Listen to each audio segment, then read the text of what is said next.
Falar um pouco de segurança pública. Eu vejo nas suas propostas um certo radicalismo, vamos dizer assim, no sentido de aumentar a repressão policial, né? Aquelas frases como eu vou matar se você não se render. Eu vejo também uma política de encarceramento maior, que, de certa medida, hoje a gente vive um cenário de guerra, né? Acho que morre mais pessoa aqui se bobear do que no Irã. Então, na Ucrânia, com certeza. Então, a gente até entende esse radicalismo. Agora, para além disso, existe uma outra questão que é a preventiva, porque o Brasil não tem hoje um efetivo policial, principalmente pelos estados, para dar conta de toda essa criminalidade. E a gente sabe que a criminalidade graça, reina, ela germina quando o Estado não se faz presente. A gente vê várias operações ali no Rio de Janeiro, com repressão dura, a polícia sai de lá, o crime volta em pouco tempo. Por quê? Porque não há ocupação ali dos espaços, né? E aí entra num ponto, diz que tem um ditado alemão que fala que o diabo mora nos detalhes, entra num ponto que é o seguinte: será que não é hora de reforçar mais as guardas municipais? Elas têm inteligência, têm câmeras, estão interligadas a serviços públicos, como hospitais, por exemplo, onde os bandidos chegam lá. Muitos municípios têm mais guarda municipal do que policial. Tem mais equipamento, mais viatura. Se olhar aqui na Grande São Paulo, você vai ver que os municípios ao redor têm mais efetivo que a própria Polícia Militar. Então, para além das suas ideias que a gente conhece, eu quero que você fale um pouco sobre a municipalização ou não da segurança pública, se você concorda ou não com esse ponto. Primeiro eu vou chegar na premissa. Eu não acho que o meu discurso seja radical. Eu estou falando de implementar na parte, vamos dizer, de penas, né, em termos de direito penal, e também na lei de execução penal, coisas que países calmos e tranquilos de primeiro mundo fazem. E também vou concordar com você que é uma guerra, e nessa guerra a gente está perdendo. A municipalização, o uso das guardas civis, vamos falar o uso de câmeras e sistemas, como a gente tem o Smart Sampa aqui em São Paulo. Eu visitei uma versão dele em Pouso Alegre, sensacional, ajudam demais. Mas isso, se não for acompanhado paralelamente nas mudanças nas leis penais, nas leis de execução penal, com institutos de progressão de pena, maluquices, ou mesmo um juiz de garantia que dá uma canetada e não deixa o cara ser preso, faz com que o policial pegue o bandido vai, é detido e volta a cometer o crime logo em seguida. Então, a mudança das leis penais, elas não são radicais. Elas são apenas a constatação de uma realidade, que hoje, mesmo quando a gente tem a tecnologia, a gente não tem um sistema de incentivo bacana que faça o bandido ter medo de ser preso. O bandido hoje, ele sequer tem medo de ser pego, quanto mais de ficar muito tempo na cadeia. E quando chega na cadeia, ele ainda tem uma espécie de um seguro de vida, que é o seguro de ser um faccionado, em que ele está protegido lá dentro. Todas essas etapas da atividade econômica delituosa do bandido, elas têm que ser destruídas, que é o que a gente está propondo. A gente tem que destruir a facção dele, tem que destruir o domínio que essa facção tem dentro do presídio, a gente tem que destruir as leis fáceis, que permite que o cara faça um cálculo. Se eu for pego roubando um celular, não vai acontecer nada. Se eu usar um menor de idade, então, tá mais tranquilo. Toda essa lógica tem que ser desmontada. O uso do aparato municipal, óbvio que é muito bem-vindo. Adoro a ideia. Mas eu vou colocar uma pequena ressalva de ordem prática. A maior parte dos municípios no Brasil são pouco ou nada sustentáveis do ponto de vista econômico-financeiro. Eles acabam dependendo de cidades polos, que inclusive fazem esses sistemas de monitoramento, para poder garantir, vamos dizer, um funcionamento legal. E é assim que o Comando Vermelho atua. Ele vê cidades no Nordeste pequenas que não têm capacidade de ter uma estrutura municipal de segurança funcional, e eles simplesmente tomam essas cidades. A tomativa que o Comando Vermelho e outras facções fazem em cidades pequenas no Nordeste se baseia na incapacidade econômica dessas cidades se sustentarem. Por isso que a destruição da facção em si, do plano de expansão, é um plano que tem que vir do governo federal.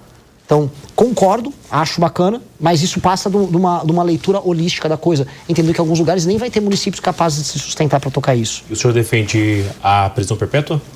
Defendo a prisão perpétua. Eu defendo que a gente deva abrir discussão para pessoas que cometem crimes hediondos até da pena de morte no Brasil, mesmo sendo cláusula pétrea. Entendo que eu não terei força, até aquelas batalhas que você sabe que você pode ganhar. Não acho que eu terei força até o final do meu primeiro mandato de alterar a Constituição de maneira tão profunda. Mas discussão sobre aumentos muito relevantes de pena tem que ser feitos. Porque hoje um bandido se sente muito seguro cometer os crimes que ele comete. De forma geral, ou para algum líder de facção, líder de algum segmento, ou para todos que cometerem esses crimes dentro faccionado, um líder de uma facção, na minha visão, ele tem que ter prisão perpétua e nunca mais sair, porque ele é um perigo para a sociedade. Existe um perigo, claro, só da existência dele, do convívio social dele. Dito isso, um líder de uma facção criminosa no Brasil, ele é responsável de maneira extensiva por todos os crimes que são cometidos pela sua facção. Portanto, esse cara, na ficha dele, o que direto ou indiretamente não passou de pedidos de assassinato, assaltos a uma armada, roubos, estupros, ocupações territoriais.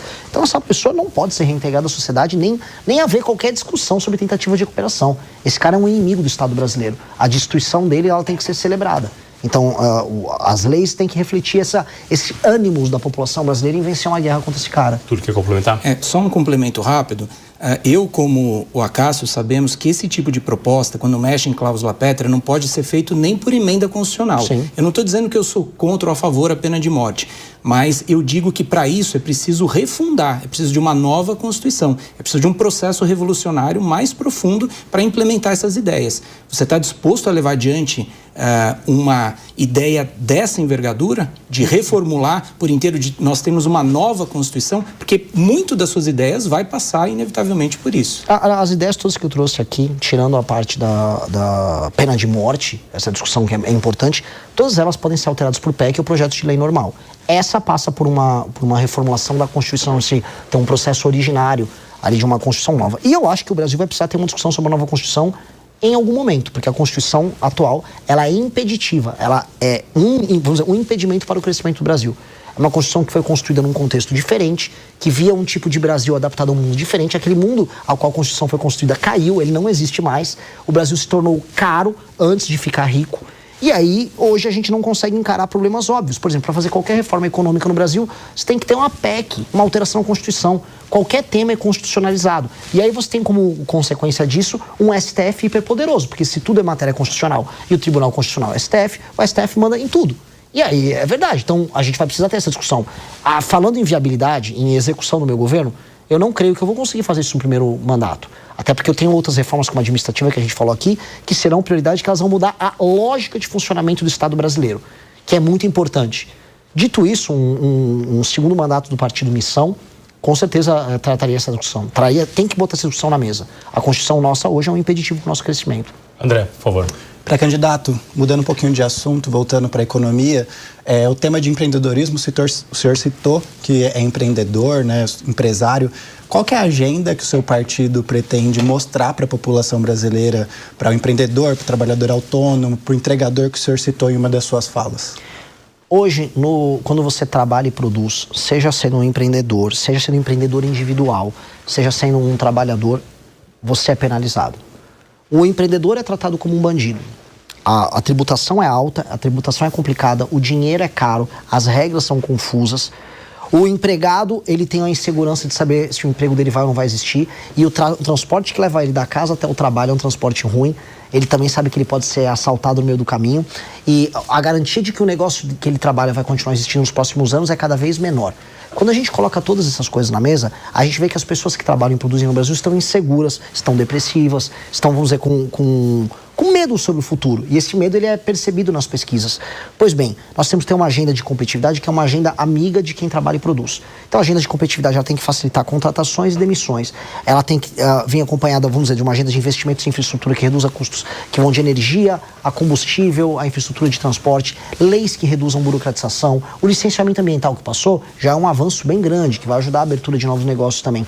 Quando a gente coloca isso na mesa, com uma reforma fiscal que diminui o custo do dinheiro, aí eu falo em abaixar os impostos e falo em dinheiro mais barato e um medo, vamos dizer, menor na hora de você investir em um negócio novo. Isso gera um ambiente mais amigável para essa pessoa. E isso gera efeitos, vamos dizer, do ponto de vista econômico e também na vida das pessoas muito grande.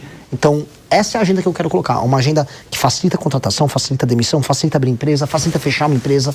Quando o senhor fala de facilitar a contratação, o senhor pensa numa nova reforma trabalhista, de mudar um pouquinho o regime CLT? Eu considero o regime, veja só, o regime trabalhista brasileiro, que é o regime da CLT, ele é um regime ultrapassado. Não à toa, uma parte muito importante da população brasileira se tornou MEI, outra está na informalidade pura e simples e um pedaço está na CLT. As gerações mais novas já não querem nem o CLT. Elas querem essa flexibilização. E aí, quando a gente olha o mundo, os países que concorrem conosco, vou pegar do Vietnã, vou pegar a própria China, vou pegar a Índia, eles têm leis trabalhistas mais flexíveis do que as nossas. E o Brasil passou o bonde de a gente falar, quero me comparar com a França. Não, porque, meus amigos, a gente não se compara com a França, a gente está perdendo para o Vietnã, a gente está perdendo para Botsuana. Então vamos ver o que esses outros países estão fazendo para a gente poder competir com eles no mercado global. Então nós precisamos flexibilizar a nossa legislação, facilitar as contratações das pessoas, deixar os empreendedores mais seguros e as pessoas que querem trabalhar, elas têm capacidade de fazer sua jornada de trabalho, negociar o tempo de trabalho dela de uma maneira mais, vamos dizer, mais plena. Hoje, o que supostamente a garante vira um peso. Inclusive até porque fica menos salário no bolso da pessoa hoje com a CLT no fim do dia. O senhor defende uma reserva de Bitcoin também.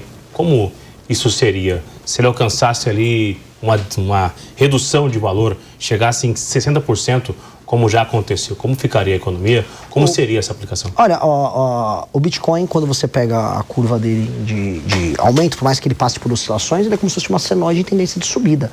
Ele oscila no dia a dia, oscila no mês a mês, oscila no ano a ano, mas a tendência dele é sempre de subida e ele está virando uma reserva internacional estratégica. Ter Bitcoin, né, como uma reserva de valor para uma nação moderna que entende o papel do Bitcoin no futuro é importante. Assim como tornar o Brasil um país, vamos dizer, amigável para investidores na área de cripto e para investidores na área de tech como um todo. Eu acho que, vamos dizer, isso é um aceno muito importante para que o capital humano de alta qualidade que existe ao redor do mundo veja no Brasil um lugar amigável para ele construir empresas. Porque isso é uma das coisas que nós precisamos fazer. O Brasil tem um potencial num mundo cheio de nômades digitais, em que talentos vão ficar viajando de um país para o outro, em atrair essas pessoas para viver bem aqui e montar empresas de tecnologia. E ter a reserva de Bitcoin, não apenas como uma reserva de valor, que ao longo do tempo vai se valorizar, mas também como uma sinalização para esse universo, é um investimento que vale a pena. Ele vale a pena em todos os sentidos. E ainda tem outras discussões que a gente pode trazer também sobre o uso de blockchain dentro do serviço público, para validação, vamos dizer, de tarefas internas e também para controle e combate à corrupção, que é bem legal. Gostou deste vídeo? Então se inscreva no canal, me ajude a chegar em 1000 inscritos e deixe o seu like, não custa nada para você. E você sabe o que custou para mim.